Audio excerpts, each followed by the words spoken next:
आणि आता पाहणार आहोत विविध क्षेत्रातील महत्त्वाच्या घडामोडी महाफास्ट 100 बातम्यांमधून।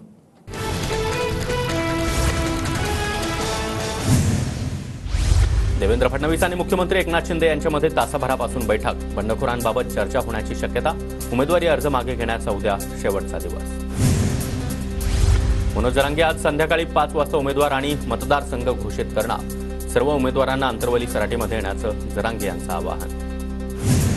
केज, मंठा, परतूर, भोकरदन आणि फुलंब्रीमध्ये जरांगे उमेदवार देणार, तर भोकरदनमध्ये दानवेंच्या विरोधात देखील उमेदवार दिला जाणार, सूत्रांची माहिती। देवेंद्र फडणवीसांच्या मागे भरपूर काम, ते जरांगेंच्या नादाला लागत नाही। जरांगेंना राजकारण करायचं आहे का हे त्यांचे उमेदवार पाहून समजेल, प्रवीण दरेकर यांची टीका। कळमनुरीमध्ये उमेदवार पाडण्याची जरांगे यांची भूमिका, सूत्रांची माहिती। दरम्यान कळमनुरीमध्ये महायुतीचे संतोष बांगर तर महाविकास आघाडीचे संतोष तारपे हे आमने सामने। सगळीकडे उमेदवार देणार नाही, निवडून येणाऱ्या जागांवरच उमेदवार देणार। मुंबईमध्ये अजित पवारांवर बोलताना आव्हाडांची जीभ घसरली। अजित पवार गट पाकिटमारांची टोळी, चिन्ह आणि अजित पवार यांच्यावर बोलताना वादग्रस्त वक्तव्यानं नव्या वादाची चिन्ह। शब्द कुठले वापरायचे याचा आव्हाडांनी विचार केला पाहिजे। यापूर्वी देखील चुकीचं विधान करून आव्हाड अनेकदा अडचणीत आले। भुजबळ यांच्याकडून आव्हाडांना सल्ला। आव्हाडांकडून असं वक्तव्य करून सहानुभूती मिळवण्याचा प्रयत्न सुरू। अजित पवारांवर केलेल्या वक्तव्यानंतर बावनकुळेंचा हल्लाबोल। जितेंद्र आव्हाड यांच्या वक्तव्याचे अंबादास दानवे यांच्याकडून पाठराखण। दुसऱ्यांच्या गोष्टी चोरणं हे मर्दानगीचं लक्षण नाही। जितेंद्र आव्हाड चुकीचं बोलले नाही, योग्यच बोलले, अंबादास दानवे यांचं वक्तव्य। ज्यांना गुंडांची पार्श्वभूमी आहे त्यांच्या वक्तव्यांना फारसं महत्त्व देत नाही, राधाकृष्ण विखे पाटलांचा आव्हाड यांना टोल। आव्हाडांच्या मेंदूला लकवा मारलाय का? रुपाली ठोंबरे आक्रमक। आव्हाड सर्वात मोठे गरभेदी। पवार आणि दादांमध्ये फूट पाडण्यामध्ये आव्हाडांची मोठी भूमिका, ठोंबरेंचा हल्लाबोल। देशातील शांतता बिघडवणारे नथुरामची अवलाद। गांधींचा देश नथुरामच्या हातामध्ये जाऊ देणार नाही, उमऱ्यातील सभेमध्ये बोलताना जितेंद्र आव्हाड यांचं वक्तव्य। इस्लाम प्रेम दाखवून देण्यासाठी आव्हाडांची भाजप आणि राष्ट्रीय स्वयंसेवक संघावर टीका। हिंदुत्वाला शिव्या दिल्याशिवाय जिंकणार नाही याची आव्हाडांना कल्पना। नितेश राणेंची जितेंद्र आव्हाड यांच्यावर टीका। सुनेत्रा पवारांना सुप्रिया सुळे यांच्या विरोधामध्ये उभं करणं ही चूक होती। अजित पवार यांच्याकडून बारामतीमधील गावभेट दौऱ्यादरम्यान पुनरुच्चार। सुप्रिया सुळेंचा पराभव झाल्यास पवारांना धक्का बसेल असा तुम्ही विचार केला। लोकसभेला शरद पवार यांना खुश केलं, आता मला खुश करा। बारामतीमध्ये गावभेटीवेळी अजित पवार यांचं आवाहन। अजित पवारांसह सर्वांना सांगेन की आधी जिंकून या, बारामती आता सोपी राहिलेली नाही, संजय राऊतांचा अजित पवार यांच्यावर निशाणा। चांदिवलीतील बंडखोरी रोखण्यामध्ये भाजपला यश, जितूबाई चौधरी अर्ज मागे घेणार, शेलार यांची माहिती। हिंगोलीमध्ये बंडखोरी केलेल्या काँग्रेसचे माजी आमदार भाऊ पाटील गोरेगावकर यांनी शिष्टमंडळाची भेट नाकारली। फॉर्म काढण्यासंदर्भात मला कुणाची भेट घ्यायची नाही, गोरेगावकर यांची प्रतिक्रिया। इंदापूरमध्ये शरद पवार भरतशेठ शहा यांच्या भेटीला आप्पासाहेब जगदाळे यांना उमेदवारी न मिळाल्यानं शहा नाराज, पवारांकडून मनधरणी सुरू। नाराजी दूर करण्यासाठी शाहू महाराज, मालोजीराजे, मधुरिमा राजे, राजेश लाटकर यांच्या घरी। नाराज झालेल्या राजेश लाटकर यांचा कोल्हापूर उत्तरमधून अपक्ष उमेदवारी अर्ज, काँग्रेसमधून मनधरणीचे प्रयत्न सुरू। माझी लढाई भाजप आणि शिंदे गटासोबत देखील आहे। माझी प्रतिमा मलिन करण्यासाठी अनेक आरोप केले गेले, खोटे आरोप करणाऱ्यांवर कारवाई करावी लागेल, नवाब मलिक यांचं वक्तव्य। नवाब मलिक मानखुर्द शिवाजीनगरमधून जिंकून येतील, छगन भुजबळ यांच्याकडून विश्वास व्यक्त। मलिकांचा दाऊदशी संबंध असल्याचा भाजपचा आरोप, निवडणुकीमध्ये मुद्दा उचलून धरू, अंबादास दानवे यांचा इशारा। नितीन सरदेसाई प्रसाद लाड यांच्या भेटीला, नितीन सरदेसाई आणि प्रसाद लाड यांच्यामध्ये बैठक। आम्ही अमित ठाकरेंचा प्रचार करू, आमची भूमिका स्पष्ट, सरवणकरांची समजूत काढून विधान परिषदेवर संधी दिली जाईल, प्रसाद लाड यांचं महत्त्वाचं वक्तव्य। आम्ही मैत्रीपूर्ण लढतीमध्ये पडणार नाही, 7 ते 8 जागांवर महाविकास आघाडीचे 2 उमेदवार। आज आणि उद्या आम्ही त्यावर तोडगा काढून सर्व अर्ज मागे घेतले जातील, संजय राऊतांची बंडखोर उमेदवारांवर प्रतिक्रिया। सांगोल्याच्या जागेवर आता चर्चा होणार नाही, सांगोल्याची आमची विद्यमान जागा, संजय राऊतांची भूमिका। एकनाथ शिंदे भाजपचेच मुख्यमंत्री, त्यांना भाजपच्या चप्पल उचलाव्या लागतील। शिंदे आजपासून भाजपच्या उमेदवारापासून प्रचाराचा नारळ फोडणार असल्यानं राऊतांचा निशाणा। माझ्या बहिणी घरी होत्या, त्यांनी मला ओवाळलं. आता मी कार्यक्रम संपवतोय. सुळेंसोबत भाऊबीज साजरी करण्याच्या प्रश्नावरून अजित पवार यांची प्रतिक्रिया. भाऊबीजेनिमित्त अजित पवार आणि सुप्रिया सुळेंनी संध्याकाळपर्यंत एकत्र यावं. पवार कुटुंबातील भाऊबीजेवर छगन भुजबळ यांची प्रतिक्रिया. पवार म्हणाले, कुटुंब फुटू देणार नाही, सर्वांनी याचा विचार करावा. भुजबळ यांचं मत. पक्षामध्ये आणि घरात देखील फूट पाडण्याचा भाजपचा प्रयत्न. पवार कुटुंबातील दिवाळी पाडवा आणि भाऊबीजेवरील प्रश्नावर अनिल देशमुख यांची टीका. विधानसभा निवडणुकीचा उमेदवारी अर्ज मागे घेण्याचा उद्या शेवटचा दिवस. महायुती आणि महाविकास आघाडीच्या नेत्यांची आज बंडखोरांवर चर्चा होण्याची शक्यता. ठाकरे गटाच्या रुपेश म्हात्रे यांचं बंड कायम. भिवंडी पूर्वमधून अपक्ष उमेदवारी अर्ज कायम ठेवण्याचा निर्धार. तर उद्धव ठाकरे मुलाला जिंकून आणण्यासाठी आमचा बळी देत आहेत, म्हात्रेंचा हल्ला. भिवंडीतील रुपेश म्हात्रेंच्या जागेसाठी शेवटपर्यंत प्रयत्न केला, मात्र समाजवादी पक्षानं जागा सोडली नाही. आमच्याकडे पर्याय उरला नाही, संजय राऊतांची प्रतिक्रिया. जुन्नरमध्ये बैलगाडा शर्यतीच्या घाटामध्ये विधानसभेच्या प्रचाराचा धुरळा. वडगाव कांदळी येथील मुक्ताई देवी यात्रा उत्सवामध्ये अमोल कोल्हे आणि महाविकास आघाडीचे उमेदवार सत्यशील शेरकर यांची उपस्थिती. समज गैरसमज बाजूला ठेवून महायुतीच्या उमेदवारासाठी काम करा. उल्हासनगरमधील महायुतीमधील वादावर रवींद्र चव्हाण यांची प्रतिक्रिया. अंमळनेर, एरंडोल, जळगाव शहर या मतदारसंघामध्ये महायुती आणि महाविकास आघाडीतील बंडखोर निवडणूक लढवण्यावर ठाम. कोणत्याच बंडखोर उमेदवाराची अद्याप माघार नाही. मावळ विधानसभेचे महायुतीचे उमेदवार सुनील शेळके यांनी आज प्रचाराचा नारळ फोडला. ढोल ताशांच्या गजरामध्ये सुनील शेळके यांचं जोरदार शक्तीप्रदर्शन.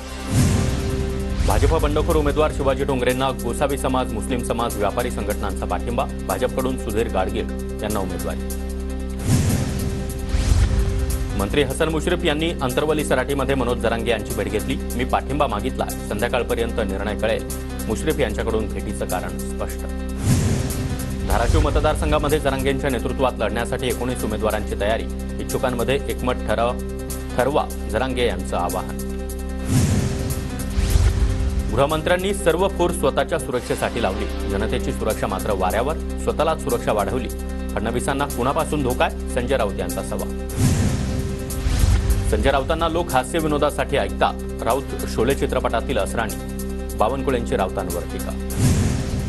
14 नोव्हेंबरला मोदींची शिवाजी पार्क मैदानावर सभा होणार. विधानसभेसाठी मोदी 14 नोव्हेंबरला मुंबईत. राहुल गांधी 6 नोव्हेंबरला नागपूर इथल्या संविधान संमेलनामध्ये सहभागी होणार. ओबीसी युवा अधिकार मंच संघटनेतर्फे संविधान संमेलनाचं आयोजन. नागपुरात प्रचाराचं रणशिंग फुंकलं जाणार का, याकडे लक्ष. उद्धव ठाकरे मंगळवारी कोल्हापूरमधून प्रचाराचा नारळ फोडणार.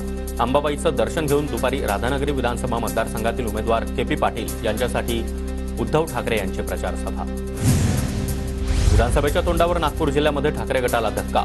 ठाकरे गटाचे नागपूर ग्रामीणचे जिल्हाध्यक्ष देवेंद्र गोडबोले यांचा राजीनामा. कामठीसाठी उमेदवारी न दिल्यानं देवेंद्र गोडबोले नाराज. राज ठाकरेंची 5 तारखेला वणीमध्ये तर 6 तारखेला मंगळवेढ्यात सभा होणार. पंढरपूर मंगळवेढ्याचे उमेदवार दिलीप धोत्रे आणि यवतमाळच्या वणीमध्ये राजू उंबरकर यांच्यासाठी राज ठाकरेंची प्रचार सभा. अकोल्यामध्ये 7 आणि 9 नोव्हेंबरला 2 मोठ्या सभांचं आयोजन. 7 नोव्हेंबरला बाळापुरातील वडेगावामध्ये उद्धव ठाकरे यांची सभा, तर 9 तारखेला अकोला शहरात पंतप्रधान नरेंद्र मोदींची जाहीर सभा. ज्यांना गद्दार बोललं जातं ते मुख्यमंत्री बनतात. उल्हासनगरमधील भाजप जिल्हाध्यक्ष प्रदीप रामचंदानी यांचं वक्तव्य.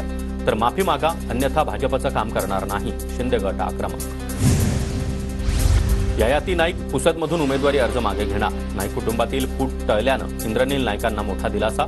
ययाती नाईक कारंजा मतदारसंघातून लढवण्यावर ठाम. खेड आळंदी मतदारसंघामध्ये चौरंगी लढतीची शक्यता. महाविकास आघाडीकडून बाबाजी काळे तर महायुतीचे दिलीप मोहिते पाटील रिंगणामध्ये. शरद पवार गटाचे अतुल देशमुख आणि शिंदे गटाचे अक्षय जाधव हे देखील अपक्ष म्हणून मैदानात. धाराशिवच्या उमरगा मतदारसंघातील ठाकरे गटाच्या बंडखोरांच्या मनधरणीचे प्रयत्न सुरू. जिल्हा संपर्क प्रमुख सुनील काटमोरे यांनी बंडखोरांची भेट घेतली. जयश्री थोरात यांच्याकडून सत्यजित तांबे यांचं औक्षण. सत्यजित तांबे यांच्या घरी भाऊबीज साजरी. आशा भोसले आणि आशिष शेलार यांची भाऊबीज देखील साजरी. आशा भोसले यांच्याकडून आशिष शेलार यांचं औक्षण. सांगलीमध्ये रोहित पाटील यांनी बहिणीसोबत भाऊबीज साजरी केली.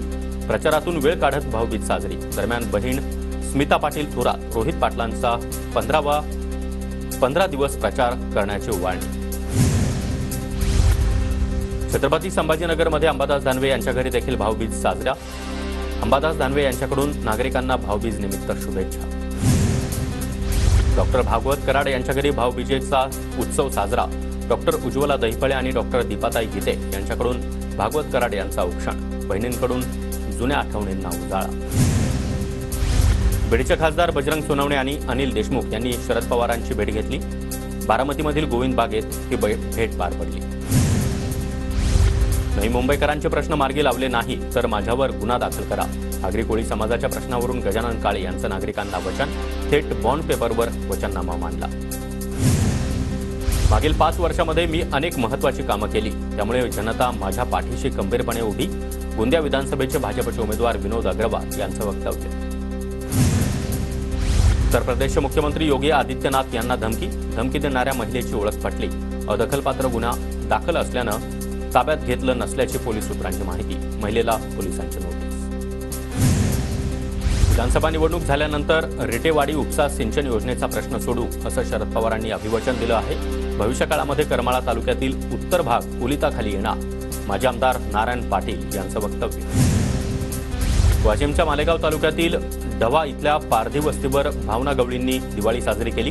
वस्तीवरील लहान मुलांसोबत फटाके फोडण्याचा देखील आनंद लुटला. नागपुरातील काँग्रेसचे नेते आणि माजी मंत्री अनीस अहमद यांची शेवटी 5 दिवसांनंतर पक्षामध्ये पुन्हा एकदा घरवापसी. नागपूर मध्यमधून काँग्रेसची उमेदवारी न मिळाल्यानं नाराज होऊन वंचित बहुजन आघाडीमध्ये प्रवेश केला होता.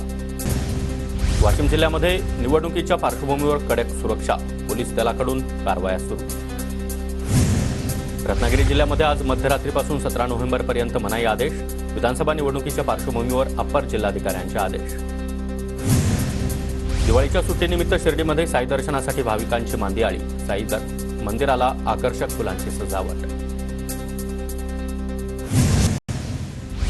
गुजरातच्या सुरतमधील उधना रेल्वे स्थानकावर प्रवाशांची मोठी गर्दी. प्लॅटफॉर्मवर स्थानिक आणि रेल्वे पोलिसांची व्यवस्था. कोणताही अनुचित प्रकार घडू नये यासाठी पोलिसांकडून खबरदारी. सोलापूरच्या करमाळ्यामधील जेऊर इथं हँडबॉल मैदानावर दिव्यांची रोषणाई. सर्व आजी-माजी खेळाडूंची उपस्थिती. बीडच्या केज तालुक्यातील प्रतिदेहू तुकोबाराय पावनधूम संस्थांमध्ये दीपोत्सव साजरा. बळीराजा प्रति कृतज्ञता व्यक्त करण्यासाठी या सोहळ्यानिमित्त तब्बल 24,000 दिव्यांची आरास. साताऱ्यामध्ये ई सिगारेट आणि तंबाखूजन्य पदार्थाच्या साठ्यावर कारवाई. 10.5 लाख रुपये किमतीचा मुद्देमाल पोलिसांकडून जप्त. ई सिगारेटची पश्चिम महाराष्ट्रातील पहिलीच मोठी कारवाई. परभणीच्या पूर्णा शहरातील गवळी गल्लीमध्ये 33 केव्हीचा विद्युत पुरवठा करणारी मुख्य लाईनची तार तुटली. सुदैवानं जीवितहानी नाही.